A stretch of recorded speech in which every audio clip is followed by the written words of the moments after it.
Welcome to the deep dive. Today we are plunging into just a terrifying intersection of catastrophic medical failure and, frankly, a legal emergency. We're talking about a ticking clock where one small window of time could decide if a life-altering malpractice claim lives or dies. It's a really intense one. Yeah. We've got a stack of sources here detailing a misdiagnosis of necrotizing fasciitis. You've probably heard of it as the flesh-eating disease. In this case, it's a perfect storm. It really is. It all hinges on a doctor apparently missing the single clearest red flag. And now the legal team has less than 2 weeks to file before the state's statute of limitations just runs out. So our mission in this deep dive is really twofold for you, the listener. Yeah. First, we have to pull out that life-saving piece of knowledge, the clinical sign that tells you this isn't a minor infection, it's a surgical emergency. Right. And second, we have to map the very specific, very complex administrative hoops you have to jump through to even preserve a claim like this in New Mexico, where the legal system is a serious gatekeeper. The speed of this infection is what makes it all so high stakes. Let's start there. Necrotizing fasciitis, or NF. So we're talking about a bacterial infection that moves incredibly fast. It's deadly, and it targets the soft tissue deep under the skin. When you hear flesh eating, that's not just for effect. Not at all. It attacks the fascia, that's the connective tissue around your muscles and nerves. And the real danger with NF is its speed. The medical world sees this as a full-blown emergency because tissue death happens so because it can lead to systemic shock, organ failure. Okay, so with that as the threat, let's look at the failure point. According to our sources, the patient shows up on January 5th, 2023. They have all the classic signs of a bad infection: pain, redness, swelling, fever. All very common signs, yes. But here's where things went wrong. The first doctor, they apparently dismissed it. They failed to look deeper to consider a deep tissue infection. So what did they think it was? Something minor. A simple strain, maybe some mild cellulitis, which is just a surface-level skin infection. They sent the patient home, basically a non-urgent plan. But the body was screaming a warning sign. And this is the nugget, the thing we need to focus on. The patient was experiencing pain out of proportion to what the injury looked like. That is the absolute 100% critical red flag. Okay, what does that actually mean? Let's just imagine what the doctor saw. Yeah. Maybe a small patch of redness, swelling, but nothing that looks, horrifying on the outside. Right. The patient is describing pain that is excruciating. 10 out of 10. Far, far beyond what you'd expect from just looking at it. So why does that mismatch, that disproportionate pain, immediately signal something like NF? If the wound looks small, why is the pain so agonizing? Because the damage isn't on the surface. It's happening deep down where you can't see a thing. The bacteria are pumping out toxins, and those toxins are shutting down the tiny blood vessels that feed the deep tissue. I see. And when that tissue starts to die, it releases these inflammatory signals that hit deep-seated nerves. That's what creates that intense, out-of-proportion pain, long before the outside even looks that bad. So it's the gap between what you see and what the patient feels that's the real signal. The visible injury is minor, but the invisible damage is already catastrophic. Exactly. And the medical literature is totally clear. Disproportionate pain is the classic sign of necrotizing infection. If the doctor hears that, NF has to be at the top of their list to rule out immediately. Because not doing so. Not doing so is linked, historically, to a rapid spiral downwards. It means the infection is already on the march. And what happened when that alarm bell was ignored on January 5th? The clock started ticking. Just 2 days later, January 7th, the patient is rushed to the ER. And the difference in judgment was, well, night and day. They knew right away. Instantly. The ER docs recognized the severity. They correctly diagnosed necrotizing fasciitis, confirming what should have been suspected 2 days earlier. And that must have been a frantic race against time. It absolutely was. They jumped into life-saving care. Operative debridement, that's emergency surgery to cut away all the dead, infected tissue. Aggressively. Very aggressively. Plus, broad-spectrum antibiotics, straight into the ICU. I mean, the contrast between the dismissal on the 5th and this all-hands-on-deck emergency on the 7th, it paints a very clear picture of the alleged failure. So let's talk about what that 2-day delay actually costs a patient. If the infection spreads with, as you said, terrifying speed, what's the difference between day 1 and day 3? Think of it like a wildfire. If you catch it on day 1, you might just lose a few trees. You can contain it. Right. By day 3, that fire has jumped the lines. It's now consuming huge tracts of forest. That 2-day delay let this incredibly aggressive infection advance completely unchallenged. So that means more tissue damage. So much more. more tissue death, the infection goes deeper into muscle, maybe even bone. It means that surgery has to be far more invasive. That delay is plausibly directly responsible for catastrophic tissue loss, the need for multiple follow-up surgeries, a long fight with sepsis, and a much higher risk of, permanent disability or even losing a limb. Just a terrible, terrible outcome.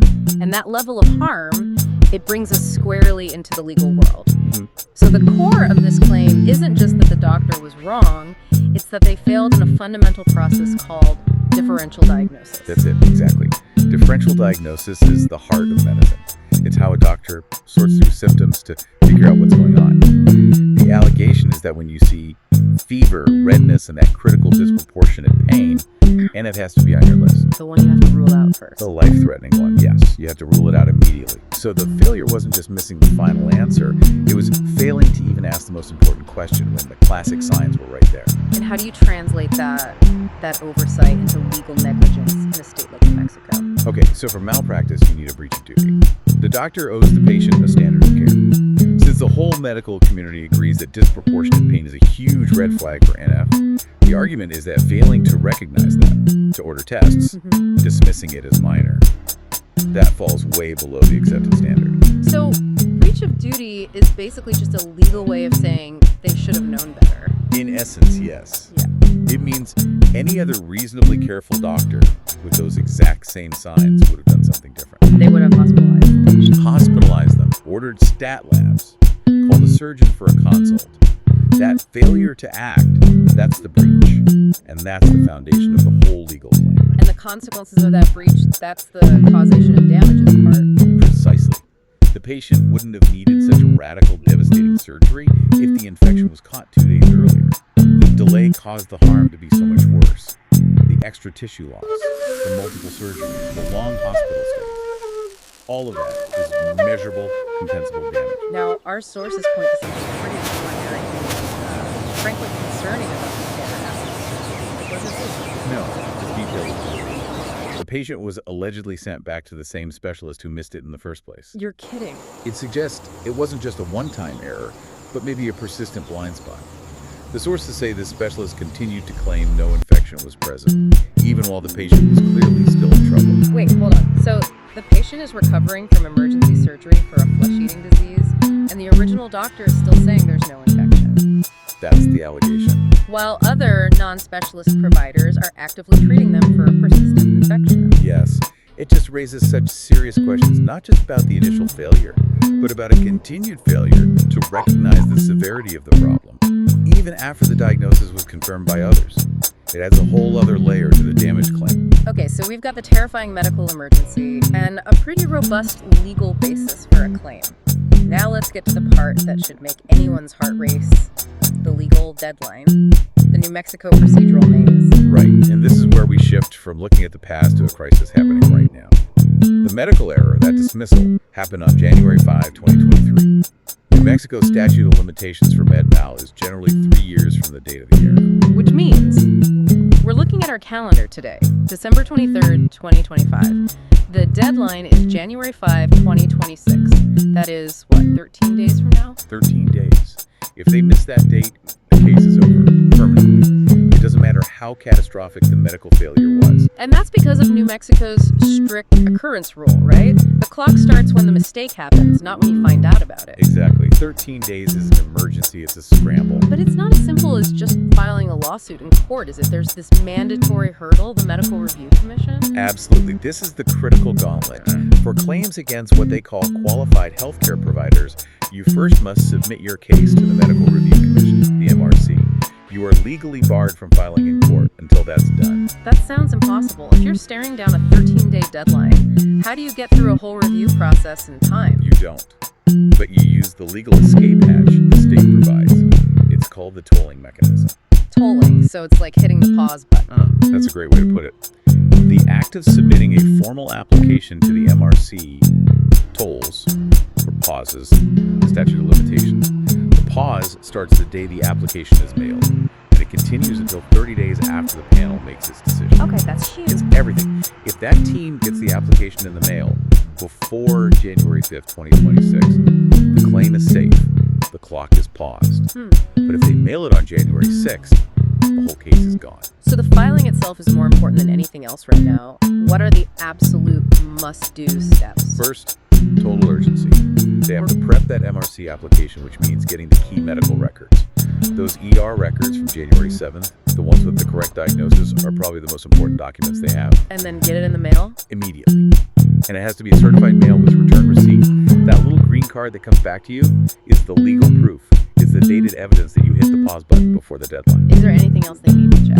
Yes, and this is a key detail. They have to verify if that doctor is a qualified or non-qualified provider. If they're non-qualified, you can skip the MRC and go straight to court. But if they're qualified, the MRC step is mandatory. And if you're not sure, with 13 days left, You file with the MRC anyway. It's the only safe bet to guarantee you pause that clock. So let's talk about the final piece of the puzzle for the lawyers here. What can a patient actually recover?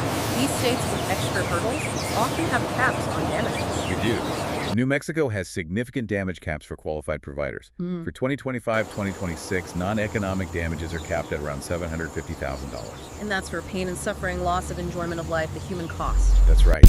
So even if the patient suffers this horrific, life-altering loss, the compensation for their actual suffering is hard capped at $750,000. Wow, is there any way around that? Well, the good news is there's generally no cap on economic damages. That's the stuff you can calculate: past medical bills, future care, lost wages. If this injury means years of rehab and they can't work, those numbers could be much, much higher. I see. And you also have to check if the error happened at a hospital or a clinic. Sometimes they fall under a different rule and the cap can be way higher, like over $5 million. Yeah. So figuring out who you're suing, an individual, a hospital, is vital in those first few days. This has really laid bare the two worlds colliding. You have the terrifying speed of the disease screaming its presence with that red flag of pain out of proportion. And then you have the strict, unforgiving speed of New Mexico's legal system. The clock started on January 5th, 2023, and that legal agency is at a peak right now. The biggest takeaway here is how procedure can trump the facts. You can have the clearest evidence of a catastrophic medical mistake, a huge breach of the standard of care. But if that MRC application isn't mailed by January 5th, the case is likely gone. The occurrence rule is just that brutal. So what does all this, the procedural hoops, the financial caps, what does it mean for anyone trying to bring a claim like this against the clock? Well, here's something to really think about. State tort reform laws, like mandatory reviews and damage caps, they don't just limit what a patient can get. They change the entire economic calculation for the attorneys. How so? When you're looking at a huge surgical emergency case, but you've only got 13 days to jump through mandatory hoops, and you know there's a hard cap on the pain and suffering part of the award, it forces a really tough business decision. Is it financially viable to take on that race against time? It means a terrible medical truth might never see a courtroom. Not because it isn't valid, but because the system makes the procedural hurdle too high, too fast, and too costly to clear for a capped return.